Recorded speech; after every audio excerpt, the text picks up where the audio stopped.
For more than 25 years, Robert Rose has helped marketers tell their story more effectively through digital media. Over the last 5 years, Robert has worked with more than 500 companies, including 15 of the Fortune 100.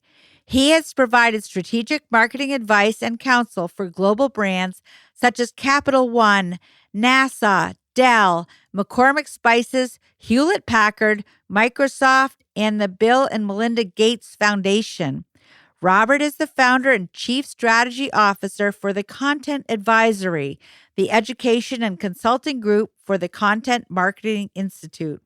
Robert's third book, Killing Marketing, with co-author Joe Pulizzi, has been called the book that rewrites the rules of marketing.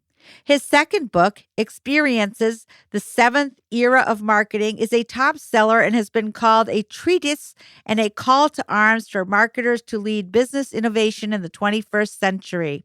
Robert's first book, Managing Content Marketing, spent 2 weeks as a top 10 marketing book on Amazon.com and is generally considered to be the owner's manual of the content marketing process.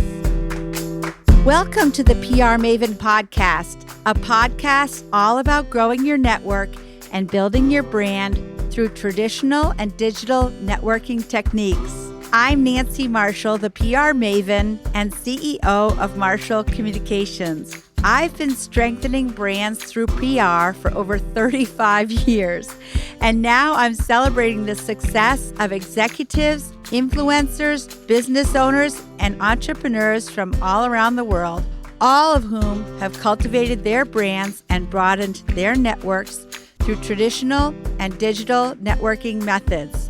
Each week, I interview one of these interesting and influential individuals and provide an opportunity for you, the PR Maven Nation, to gain insights from their strategies and stories. So stay tuned for this week's episode, and thanks for listening.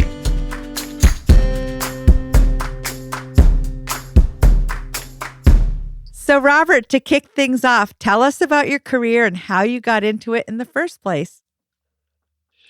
Oh, goodness gracious. I feel a little bit like, Dr. Evil at this point and say, the details of my life are quite inconsequential. So, but they're not inconsequential. Otherwise, you wouldn't even be here on the PR Maven podcast. Well, that's a fair point. A fair point indeed. I've been doing the marketing thing for about 30 years now.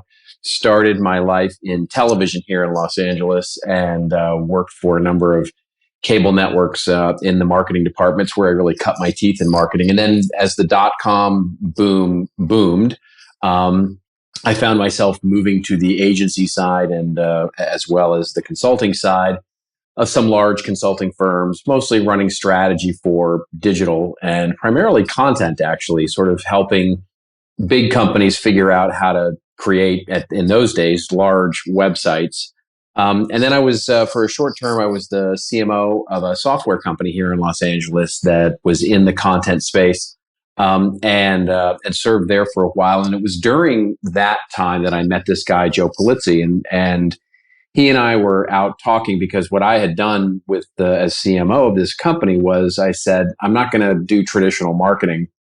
I'm actually going to do something quite different. I'm going to hire designers and writers and journalists and people who can create content. And I'm going to turn marketing into ostensibly a media company. And much to the consternation of my board and the CEO, we did that. And without really even realizing it, I had created a content marketing approach for the business. And the theory at the time was we were competing with, the likes of IBM and Microsoft and Hewlett Packard and just giant companies for our space. And I was never going to win on brand or money or SEO or anything like that. But the place I could win would be being a mile deeper in thought leadership than those guys were in our space. And it worked in large degree. And the company grew and all of that. And I met this guy, Joe Pulizzi, when I was out on the speaking circuit, sort of telling our story. And he and I were basically giving the same presentation. Him from the publishing side, the media side of the business, where he had grown up, and me from the practitioner marketer side of the business, where I had grown up. And we got on thick as thieves when first time we met. And so after a few dinners and many bottles of wine, he decided he was going to start this thing called Content Marketing Institute. And I joined on as his chief strategy officer. And together from 2010 till about 2016, we grew that thing into really evangelizing the practice, the approach of content marketing as an operation, as a strategic operation in today's business. And in 2016, the company was acquired by a media company called UBM. And Joe rode off into the sunset and did his wonderful sort of man of leisure thing. And I still work for a living.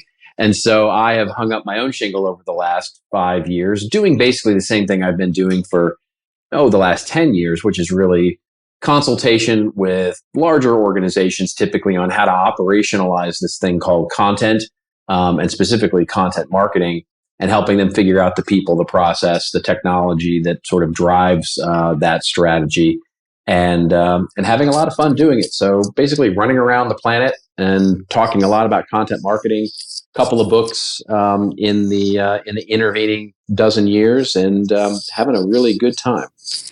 Well, in our pre-interview chat, I shared with you how I feel that content marketing has revolutionized my career and my PR agency. I mean, I've been doing PR now for, I hate to say it, almost 40 years, even though that's really impossible if you do the math.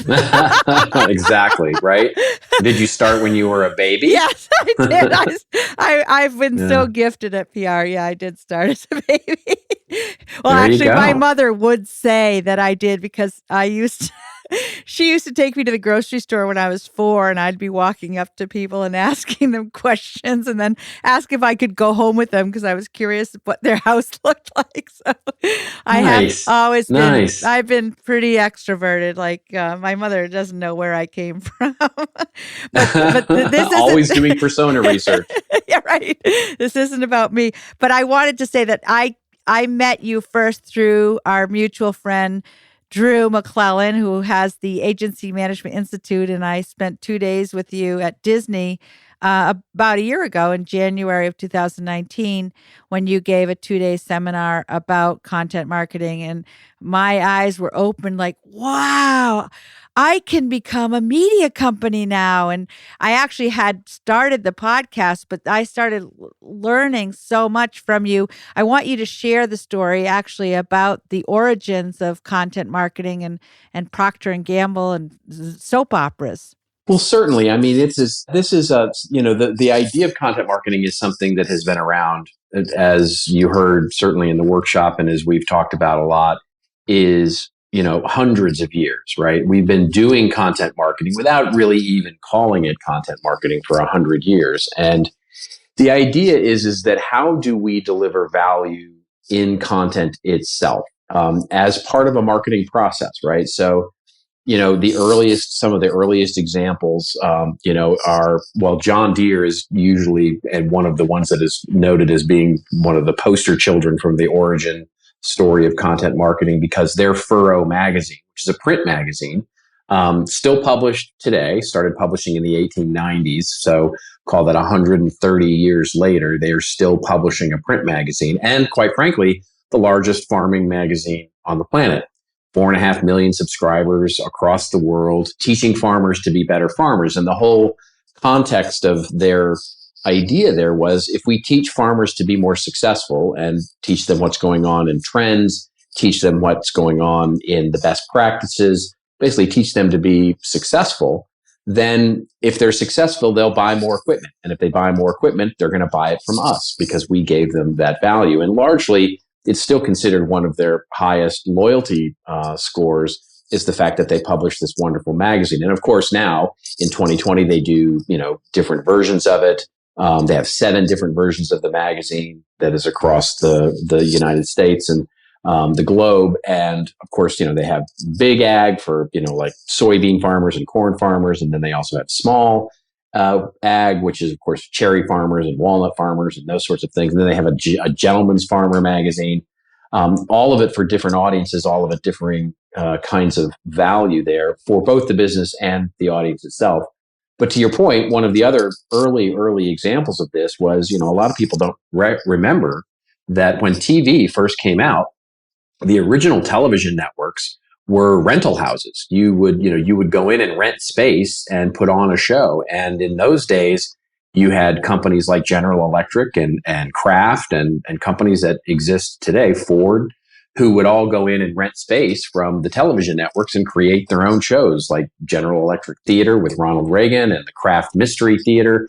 And of course, Procter and Gamble created their soap operas, which were original dramas that they drew up to sell, soap, quite frankly. And so those original pieces of content, which were ultimately then sort of subsumed into the mass media landscape that we have today, were original ideas about how companies that are selling products and services can actually create original content that delivers value and ultimately engages an audience to have them do things in our favor in much greater proportion. And so that's really the heart of content marketing, is how can I create value with something where I can teach you something, inspire something, entertain you with something.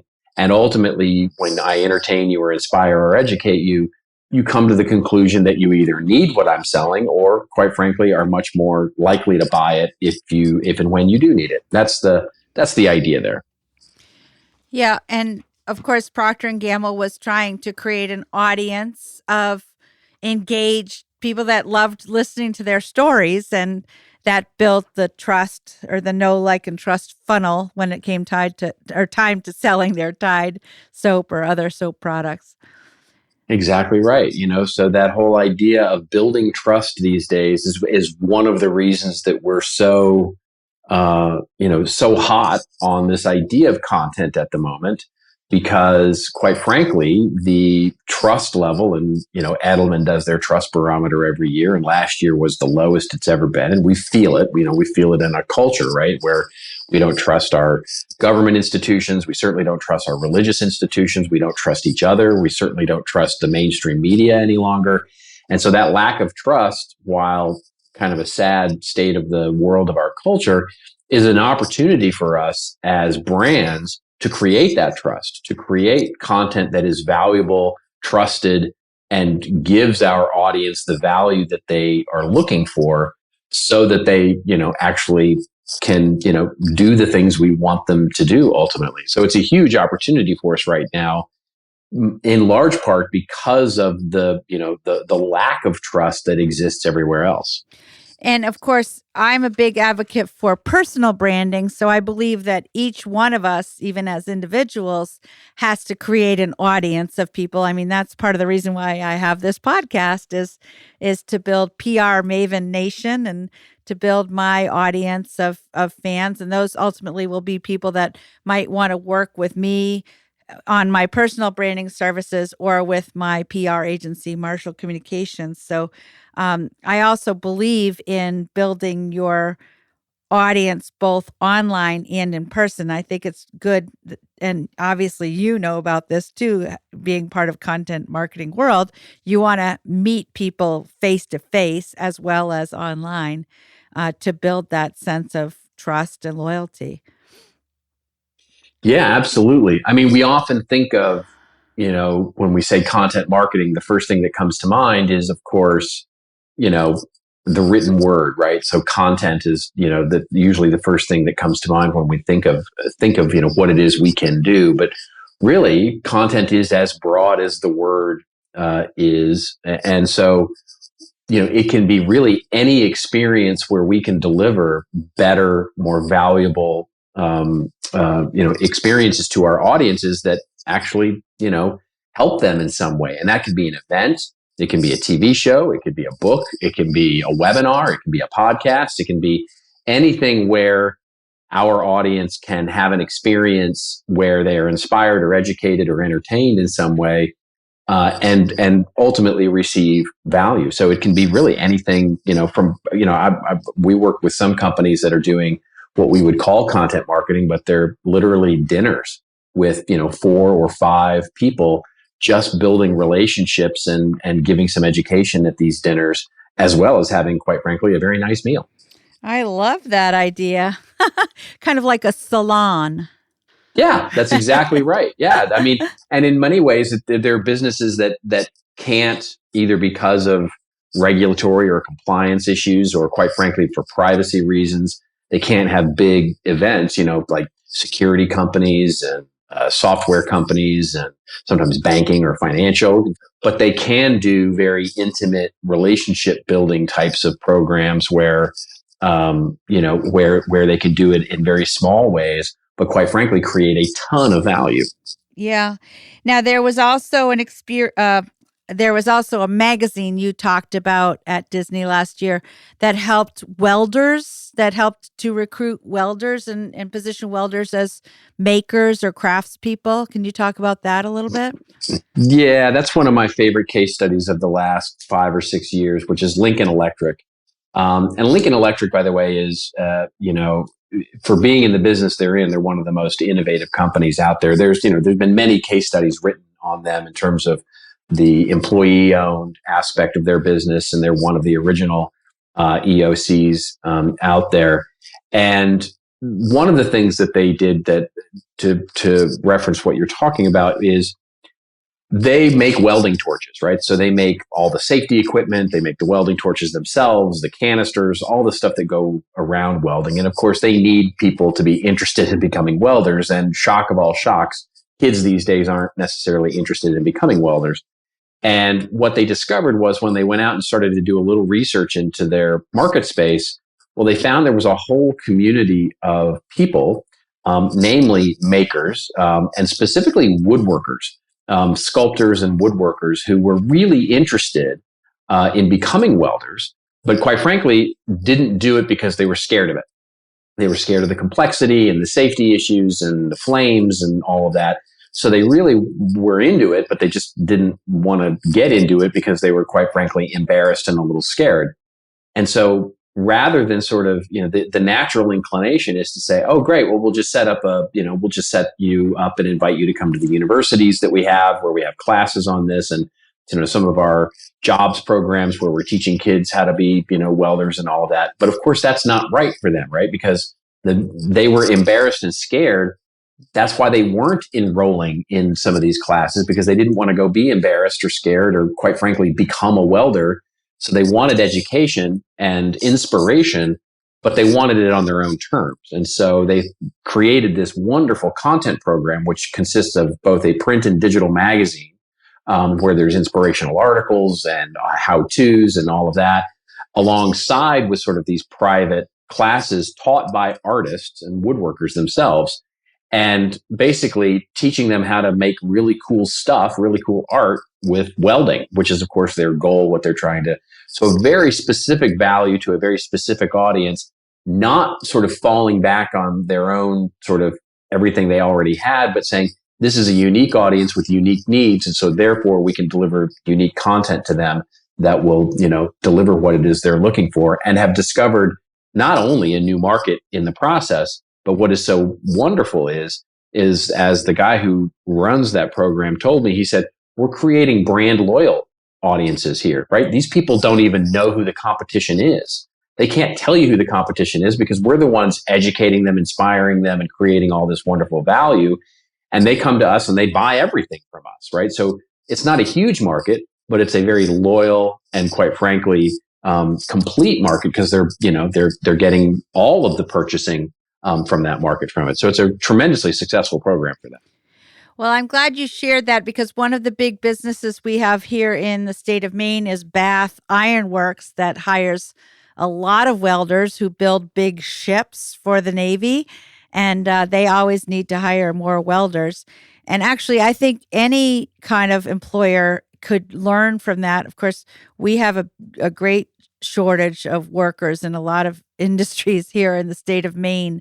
And I think employers need to think beyond help wanted ads in the newspaper, right? In order to find people and bring along the next generation of workers. Yeah, absolutely. I mean, recruiting, I will tell you, the two primary, of course, as you might expect, marketing and PR are where we see the highest demand from and for content marketing as an approach. But right third in line are recruiters, right? Because at the end of the day, recruiters and employment and human resources in their marketing departments, right? They have to position their companies as a place that, that good people want to work. They have to go find the talent there, so they are at their core marketing people, trying to sell, in this case, a brand where somebody wants to come work and find the right people to come work at it. And so using content and inspiration to be able to do that is a wonderful example of Cisco actually doing exactly that. They created an entire digital magazine around what it's like to work for Cisco, but not at Cisco, but just in that industry, how cool it is, how neat it is that they get to travel, they get to go do interesting things around the world, all the things that are enabled by Cisco technology, really educating young college kids what it's like to actually, be a Cisco employee without selling any product and because obviously they're not buyers, but making them inspired to want to come work for Cisco. And it's a hugely important and valuable recruiting program for them. Well, I think there's just so much opportunity. My mind is on fire right now because, I mean, we have a big tourism industry here in Maine, and I know that a lot of the hotels and restaurants struggle to find people. And I think if they just create videos and other content to show what it's like to work there, and also I think especially for millennials, they want to know who they're going to work with so that if they can see a video or hear the voices or read an article about the kinds of people they would be working with. That makes a big difference too. Yeah, absolutely it does. Thanks for the inspiration. So do you think that PR has a strong grasp on content marketing, and how can PR people or professionals use content marketing more effectively, Robert? Yeah, right now I'd say the answer is sadly no. Most of the PR industry does not have a good handle on it. I think and look, I'm a huge fan of PR and corporate communications. I have been for as many years as I've been in marketing. And I think in many ways, PR has really lost its way. It used to be PR was the corporate storyteller. And somewhere along the line over the last, call it 20 years, PR has become the pusher of press releases. And sometimes the analyst relations group, if so. And so in many ways, PR has suffered more from this sort of siloification, if that's the right word for it, of marketing and communications than even marketing has. And I think it's a great place, and perhaps the right place, for many of the content marketing programs that we see out there, not only from the sort of corporate storytelling aspect of it, but even just in a world where sending out another press release about this in the standard template of we're so proud to announce something, and then some long quote from our CEO that the CEO would never say, and then of course the about us and about our that sort of tired old press release that we're continually sending and then lamenting that we don't get any coverage for it, like none of the magazines are covering it. Well, why not? Because it's not interesting. It's not so why don't we just start writing the stories that we want covered? A great example of this, I love this example, is what Monster.com, speaking of job and recruiting, right? Monster.com, one of the main benefits of they launched this thing called the Career Advice Center, which is this wonderful blog that basically teaches kids and job applicants how to be better job applicants in 2020. How to do your LinkedIn profile, how to do a resume, etc. And one of the things that they're doing as part of their editorial strategy is, of course, to do original research. And of course, they've got amazing data to be able to do original research. What jobs are hot right now, what skills are really in demand, even regionally and locally for places. And they started offering up that original research in little ebooks and reports. And so now they're giving that over to the PR team, and the PR team is no longer sort of saying, hey, listen, let's do a press release and try and get coverage on our new vice president of marketing or our new features and benefits of our new software product or whatever. They're now out there trying to get coverage for this new original research, which of course publications like Fast Company and Inc. and Entrepreneur are all over. And they want that stuff. And so they're getting much better PR results by trying to, get coverage on this original research rather than getting coverage on the classic PR sort of items. And that's, a great content marketing approach for a lot of companies these days, which is let's just start writing the stories that, that we want the media to actually cover. Yeah, well, I think that's really relevant. And you've probably met Susan Bayer, who has a company called Audience Audit. And I know that she teams up with Drew McLellan each year to come out with some original research that applies to advertising and PR agencies. And then they take that on the road and do speeches and articles. And I just love the idea of creating cornerstone content that you slice and dice in a lot of different ways and then present it to your audience. So I think one of the things that I've learned is that you don't have to create tons and tons of cornerstone content, but if you have a big piece of content, I mean, I can use this podcast as an example. I know once I record this podcast, I'm taking notes right now. We'll create a blog post out of it, and then we'll have probably about 10 tweets that will come out with, and we'll go on LinkedIn and Facebook, and we'll create an infographic, and we'll put an article in our e-newsletter. So for every podcast that I record, and I do one a week, we're slicing and dicing and creating little cobblestones out of the cornerstone content. So I just love doing it and having a great time. And being able to connect with people like you is very inspiring to me too. Just like when I was 4 years old in the grocery store. Nice. Well, you could come over and see what my house looks like. It's anytime you like. Okay, yeah.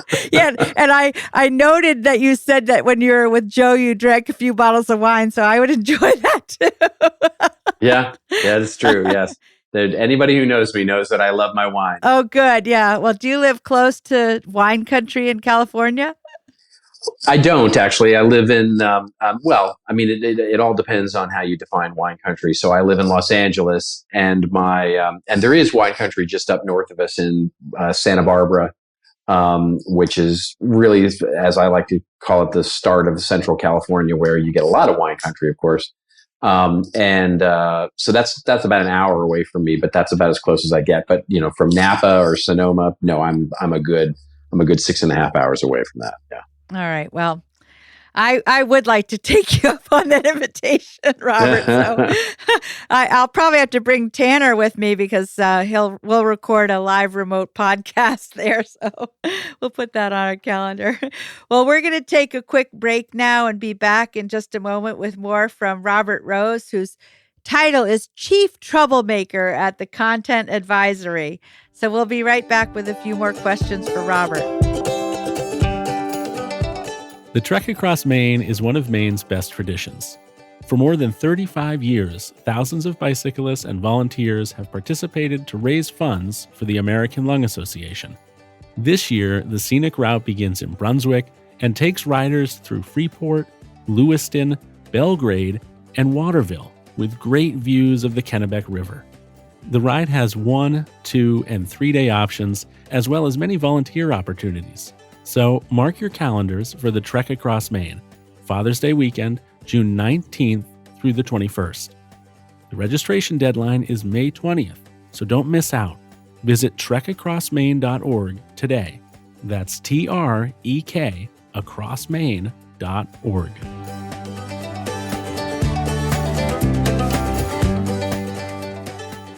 So welcome back, and today we're talking with Robert Rose, who's the Chief Troublemaker at the Content Advisory. And I want to dive right back in with some more questions for Robert. Most successful people have a network of fans and followers, either online or in person, or, as I always advocate, I think you need to have fans and followers and friends in both places, both online and in person. Robert, how have you built your network of fans and followers, and has it been a conscious goal or has it happened on its own? Well, it's been a conscious goal for sure, as you might expect, given the work that I do. Although I would say that when I look at the audience that I have built over the course of the last 10 years, the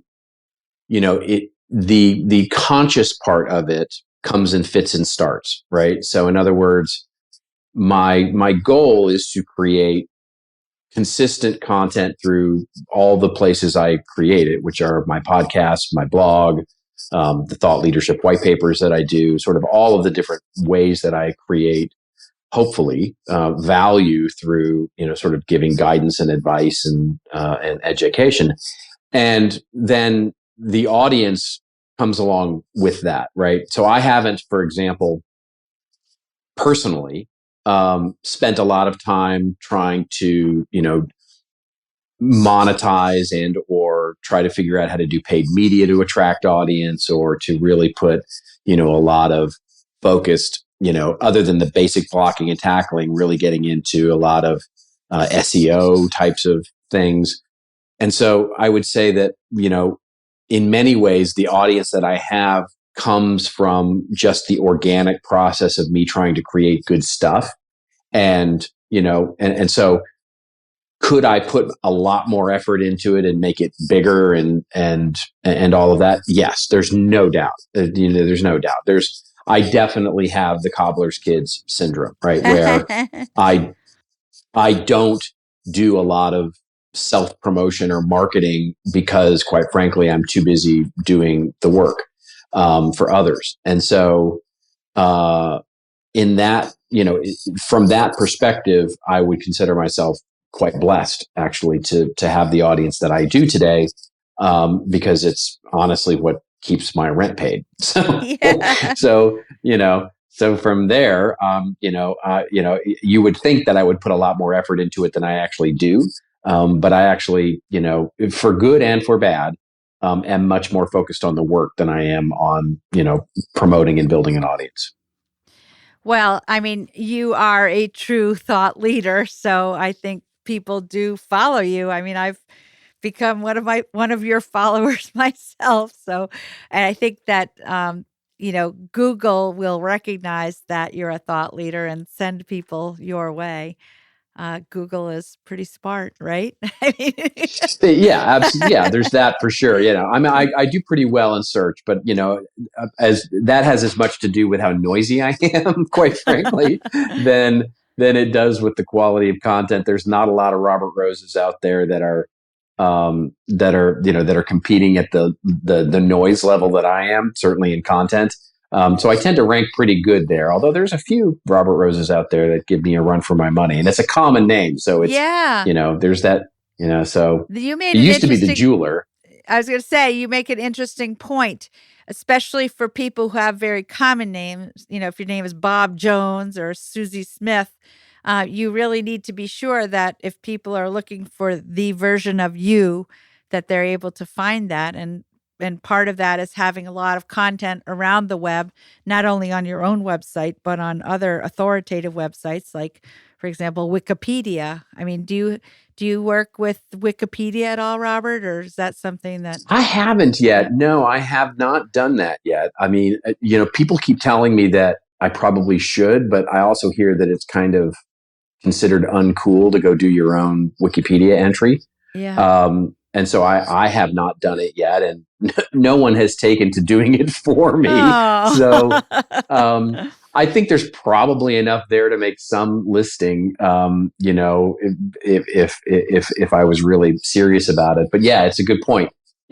I think, to me, what it ends up, the more important is the consistency over time around a particular topic. In other words, what do you want to be known for is just as important as being known.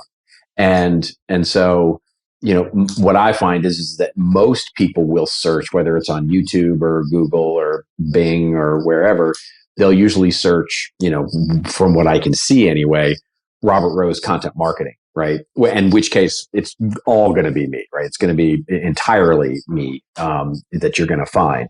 And so that's just, the amount of time that I've spent really talking about one particular thing, and really just keeping a laser focus on it and not getting distracted with other things, right? So Robert Rose social media, for example, doesn't really. I mean, I might come up, but it's just as likely someone else might come up. Yeah, yeah. Well, I do think that people need to be mindful that you need to be found, and as you said, if you are laser focused on one topic, I mean, I guess if you search Nancy Marshall, public relations, or PR maven, certainly I will come up. So I think that you just got to keep pounding the drum, right? I mean, that's right. The heart. That's exactly right. Yeah.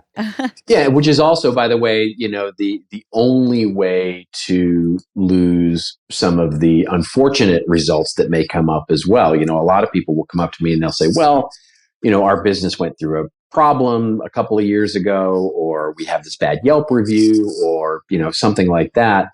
And the question is, how do you get rid of those things, right? And the answer is you don't. You don't. What you do is you overwhelmingly produce great content to the point where it becomes, a smaller and smaller piece of your ocean, right?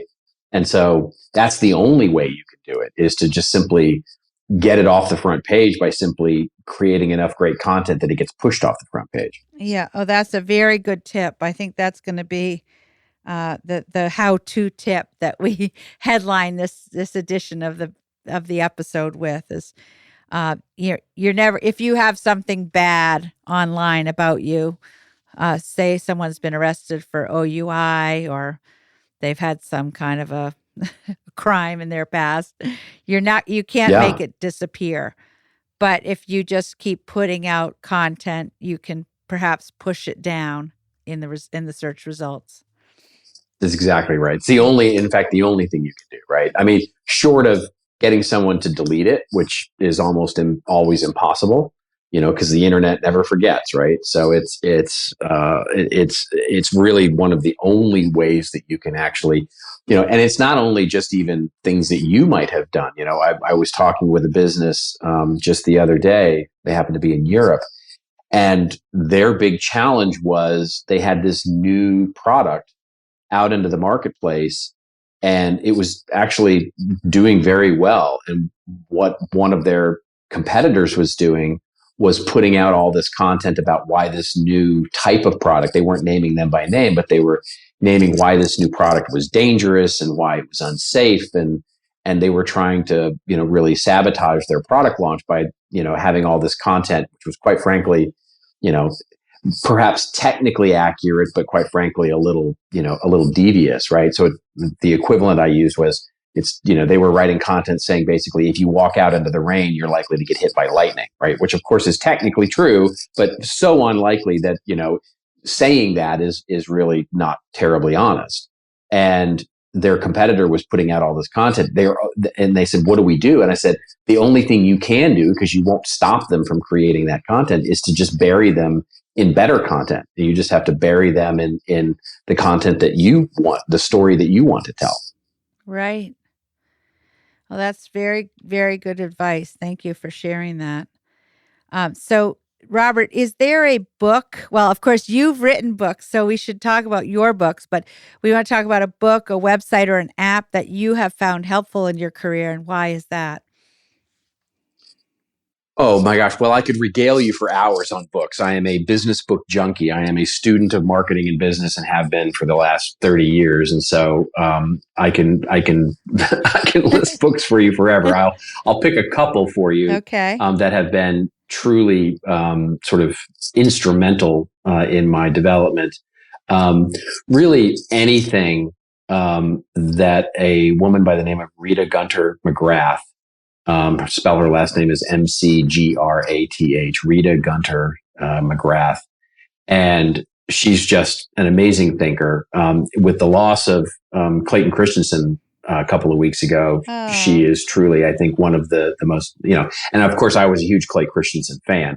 And I'll get to one of his books in just a moment, but she's written two books that have been truly instrumental in my career. One called The End of Competitive Advantage, which is, I think, something every business owner should read. And the second book that she wrote that I think is just amazing is a book called Discovery Driven Growth, which is basically how to do road mapping for innovative new things, such as content marketing platform or a new product and that sort of thing. Two great books. The book, of course, that I would recommend from Clayton Christensen is Innovator's Dilemma, which, of course, is his most famous book.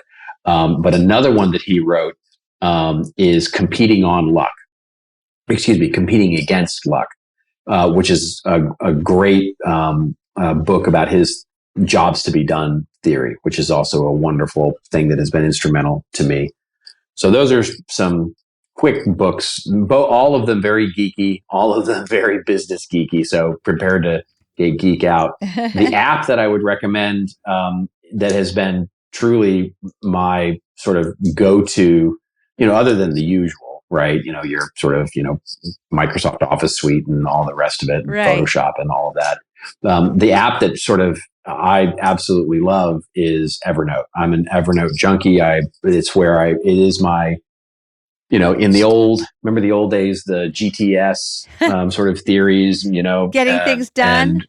Yeah. And GTD rather. Yes. Sorry. Yeah. And so it is my GTD central repository of everything from crazy ideas to notes and meetings to everything.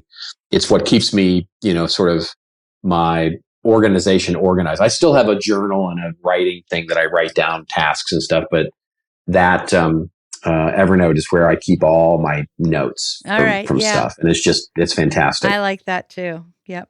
It's nice. Well, this has been so great. If people want to get in touch with you, Robert, what's the best way? Well, as we just discussed, I'm pretty easy to find on Google. And you can connect with me through all the usual social engines there. I'm on LinkedIn. I'm on Twitter. And the business networks. I'm also on Facebook, but I'm really I only use Facebook for like family and friends and stuff. And so nothing business wise goes up there anyway. And then of course the website is contentadvisory.net. We have the .net domain, as my friends call it, the dad genes of domains. So I think it's appropriate. So contentadvisory.net is the website where we put all our thinking and, of course, our blog and all of that. And you will be at Content Marketing World again in Cleveland. Is that correct? Of course. Yes, absolutely. You'll be sick of me. I play host as well as do a session and a workshop there. And in fact, I will be doing an agency workshop there this year for agencies, the same one that I did in Disney for Drew. Well, that's great. I may have to attend that again, and I'll be the smart aleck in the back who's already been through it. I like it. I'll keep raising my hand and interjecting. I like it. We'll have some wine together. Okay, I look forward to that because I do love this whole topic, and it inspires creativity and I just get so excited about it. And as I said, I am grateful that you introduced this whole concept for me. After a long career in PR, it's kind of given my career a whole new meaning and kind of given me passion for something that I've been doing a long time. So it's been great. Thank you. I love it. Okay. Well, if we weren't at opposite sides of the country, I would propose that we go have a glass of wine right now, but we'll have to do that separately. Very good. Okay, Robert. Well, thank you for joining us. And I'm sure everybody in PR Maven Nation has enjoyed our conversation as much as I have. So have a great day. That's it for this week's episode. I'd like to thank you for listening. And if you feel that you've gotten value out of today's conversation, consider leaving a 5-star review on iTunes or whatever app you're using to tune in. If you haven't subscribed yet, you should do so. I release a new episode each week, and subscribing will make sure you get an alert when there's a new episode. You can also join the PR Maven Nation by going to prmaven.com/nation and clicking join. It's free, and it's a great community of like-minded individuals who are all looking to learn and grow from one another.